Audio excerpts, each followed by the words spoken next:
Assalamualaikum warahmatullahi wabarakatuh. Perkenalkan, nama saya Diki Alpindo dengan NPM 2021020046. Saya dari Prodi Ilmu Hukum Tata Negara kelas A. Di sini saya akan menjelaskan materi dalam mata kuliah Filsafat Hukum Islam yang berjudul Sumber Hukum Islam. Sumber hukum Islam yang pertama yaitu Al-Quran. Al-Quran berkedudukan sebagai sumber yang pertama dan utama dalam hukum Islam. Kedudukan ini mengharuskan umat Islam memahami pesan-pesan yang dikandungnya untuk dilaksanakannya dalam kehidupan. Hal tersebut juga diperlukan sebagai upaya mengatur perilaku manusia, baik yang berhubungan dengan manusia ataupun makhluk yang lainnya secara horizontal. Demikian pula seluruh persoalan yang berkaitan dengan hukum, meski dicari jawabannya terlebih dahulu dari petunjuk yang terkandung di dalam Al-Quran. Kemaslahatan hidup manusia di dunia dan di akhirat diyakini dapat diperoleh jika manusia melandaskan pada perilaku hidup mereka pada petunjuk Al-Quran. Argumentasi yang menyatakan bahwa Al-Quran adalah sebagai sumber dan dalil pertama dan utama ditemukannya dalam penjelasan Al-Quran sendiri pada sejumlah ayatnya. Lebih dari 30 kali ditemukan perintah mematuhi Allah dalam Al-Quran. Bahkan meninggalkan aturan yang disebutkan Al-Quran akan membawa akibat meningkatnya kejahatan yang dilakukan manusia. Al-Quran secara redaksional dan makna yang dikandungnya bersifat qad'i al-wujud, maksudnya adalah lafaz Al-Quran dan pesan yang dikandungnya terjamin keautentikannya dengan otoritas kebenarannya.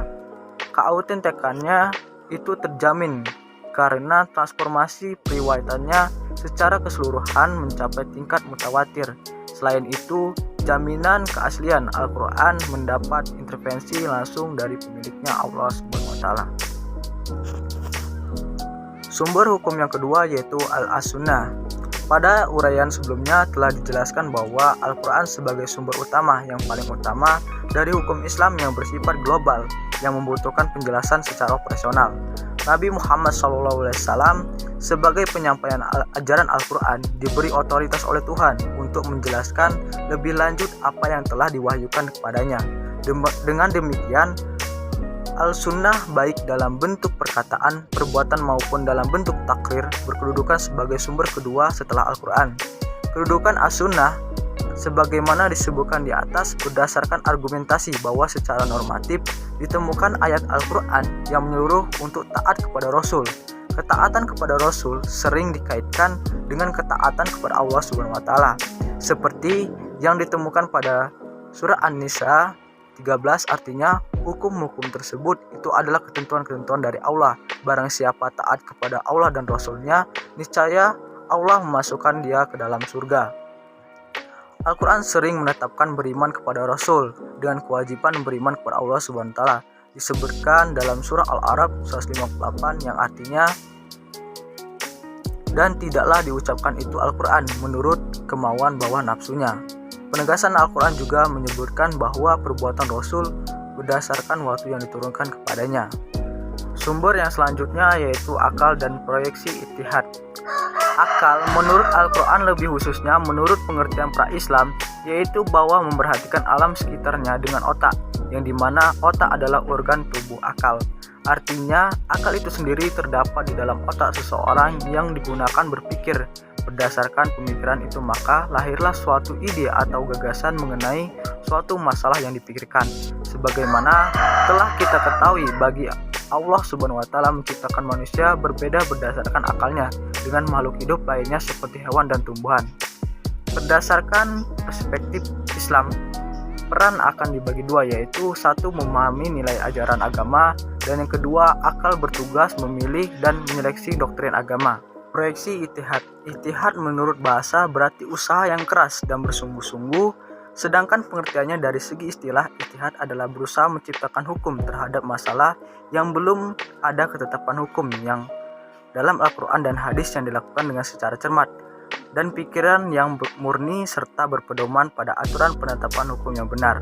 Rujukan ijtihad tetap pada Al-Quran dan hadis dalam arti bahwa penerapan hukum ijtihad tidak boleh bertentangan dengan ayat-ayat Allah SWT atau ajaran Rasulullah SAW.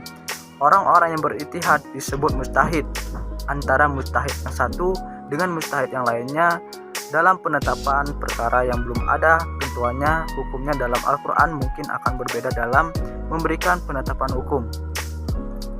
Ada pendapat yang satu benar dan ada yang lain menjadi salah. Hal ini akan menjadi penilaian yang mempengaruhi hukum.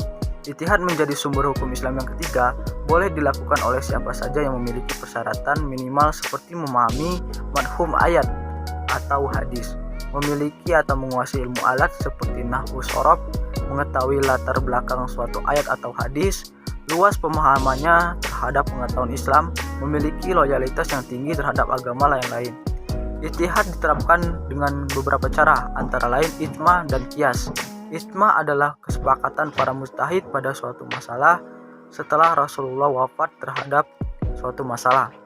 Sedangkan qiyas adalah penetapan hukum dengan cara menghubungkan suatu perkara yang sudah ada ketetapan hukumannya terhadap masalah lain yang dihadapi dan belum ada ketetapan hukumnya, sedangkan di antara keduanya sama-sama memiliki sebab yang bisa disepadankan. Baiklah, itulah materi dari mata kuliah Filsafat Hukum Islam yang berjudul Sumber-sumber Hukum Islam. Lebih dan kurangnya saya mohon maaf. Saya akhiri. Wassalamualaikum warahmatullahi wabarakatuh.